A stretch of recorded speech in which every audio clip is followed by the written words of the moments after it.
Okay, I'll try to make this brief. But a little demonstration of a little bit about the mission editor, a little more about using JDAMs and the F-15 Strike Eagle.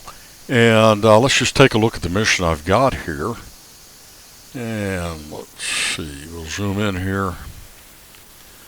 Warehouses. These are stores. They're being used as weapon storage points for deployment. And so there's 14 of them. I've got 7 JDAMs, so I have this set up for 2 aircraft. I've got an SA-6 site here, and one here and one here. And then I've got a couple of patrols. We've got 2 MiG-29s with a pretty good loadout. And the other one is up north. These are late activation, as you can see. So we'll talk a little bit about how to use that. And then first let's take a look at what our aircraft is. We've got a couple of F-15s here, and we've got 7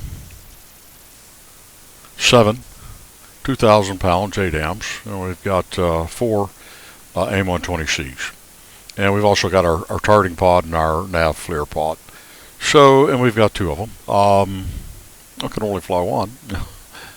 So let's have a look and at what I did for the targeting. All right, let's go back to the F-15 here, and let's see.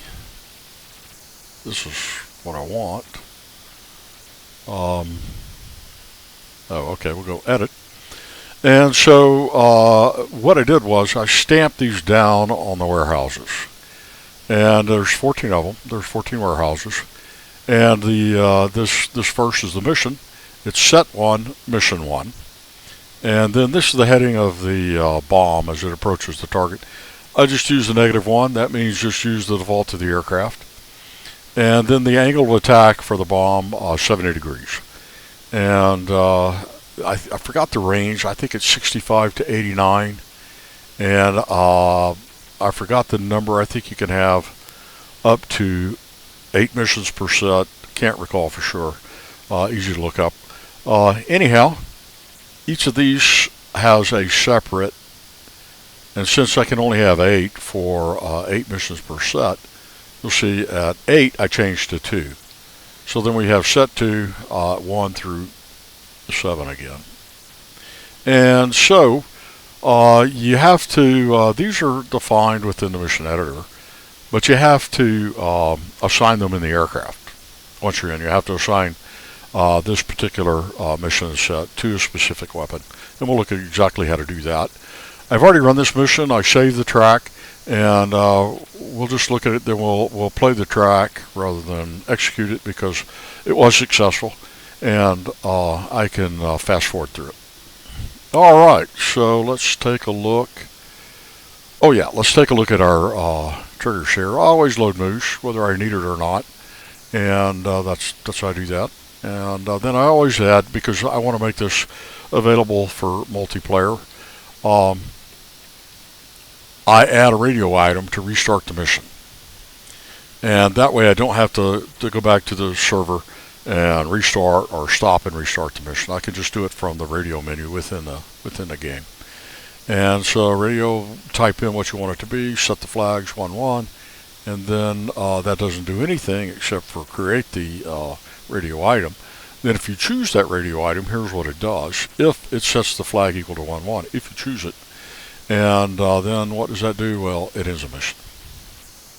All right, I also set up a trigger point right at the end of the runway. If part of the coalition is in the zone, then what happens? Well, it activates those MiGs that are flying patrol, and it'll give a little message. So let's take a look. What I'll do is, you know what? Rather than run the track first, I'll go ahead and jump in a plane, and I'll show you how to assign those. Although I do spend time doing that, I may want to fast forward that. So let's close this. We'll go ahead and start the mission here. Say no. Oh, I did set the weather for stormy. I added some winds, and I had some turbulence. keep it a little interesting. And I'm not going to use, although I could, I'm not going to use the terrain following radar. It's not that far. It's about 100 miles to target. Labels are turned off. Everything on the map is turned off. You can see the map. That's it. Not where anything is. All right. So first thing we'll do is we'll just arm everything. I have some of this stuff set up with my arming switch. And we're going to take a look at how to set up. We don't have to go to air to ground here, but we'll go ahead and do that. We'll go to our M button twice. I'll go to our smart weapons. And they're sitting here ready for something. And so I'm going to go to CC on here. And you can see set 1, mission 1. However, it's not assigned to anything. And so what I need to do is this weapon here is selected. You can see these lines. I'm going to go mission transfer. And now you can see it has set 1, mission 1. I'll go to the next station. I'll go to the next mission. And you'll see that changed to 2, and I'll transfer it. And so I did this for all of them. And then you also, once you've done that, then you need to go back to your armament and air to ground. And select what weapons you want for program 1. I'm going to select all of them. All 7, and then I'll just go direct. I think auto works the same way as step. You cannot drop them all. Maybe you'll be able to eventually, but right now you have to pickle each one. But you can pickle them all real fast when you get in range. 7 times just in 2 seconds. And we do want nose tail. And so now then they're ready to go. Now I take off, fly to target. When I get within range, I pop up. I'm flying nap of the earth. All the way there. I get within range, I'll pop up maybe about 600 feet, pickle them all off, and I'm back down because there's a SAM site there. And so let's just take a look at how that works. Let's get out here. Let's see. We can't watch the track from here, but we'll quit.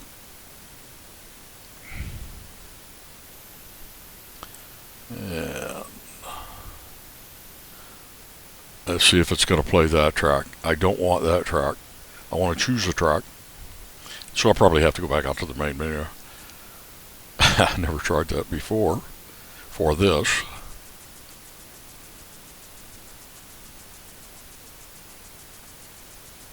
Yeah, that's what it's going to do, so we'll just wait and I'll exit out.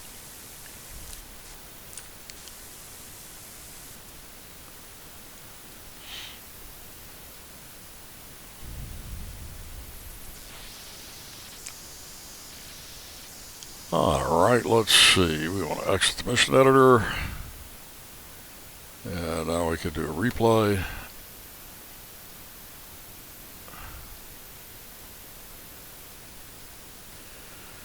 And like I say, we'll just fast forward it once through most of it.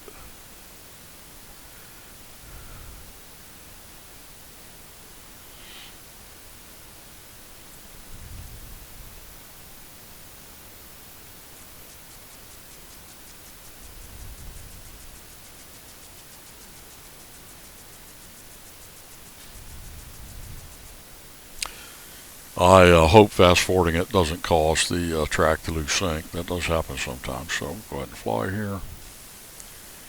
And we're watching it. You'll see I'll go through while I'm setting up my, there we go. I also had to reset up some of my controls. I was playing around with something, and I moved a folder, moved it back, and I had to reconfigure some things. I don't know if I do this in here. Let's see. Yeah, here we go. So you can see what I do here. Just setting up those smart weapons, and we'll just speed this up a little here.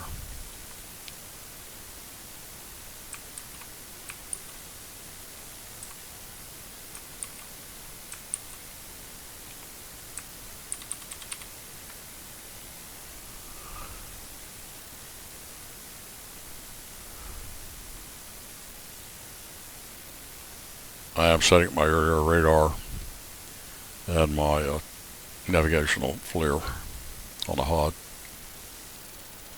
Alright, and you can see I flew through that zone and it triggered those mids.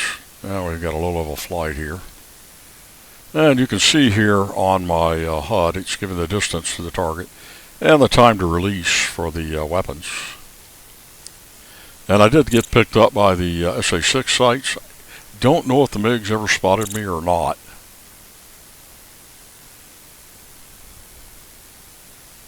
I didn't engage them. Hit the targets, I turned back to home, and then I ended it. I'll slow that down once we get closer to target. Right now you can see the time to release counting down on the miles.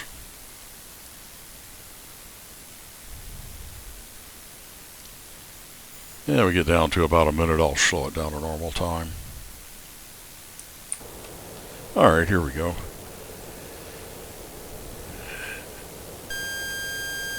Yeah, so you can see the SAM site. I did dump some chaff, as you can see down here on the twos.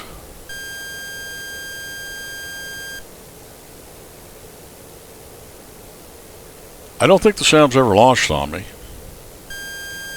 These are SA-6s. Yeah, we're coming up now, coming up on 30 seconds to release.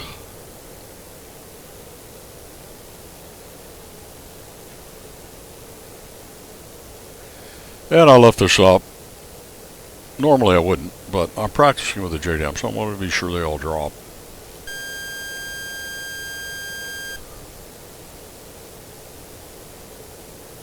Ten seconds.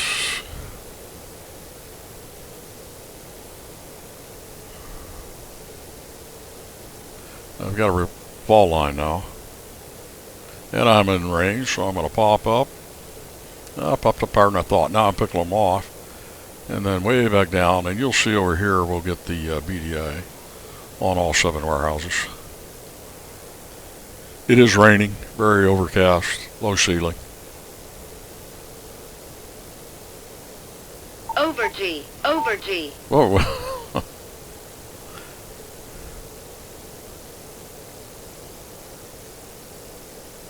And there they go. There's our BDAs. And 7 warehouses destroyed. Bad guys had a bad day.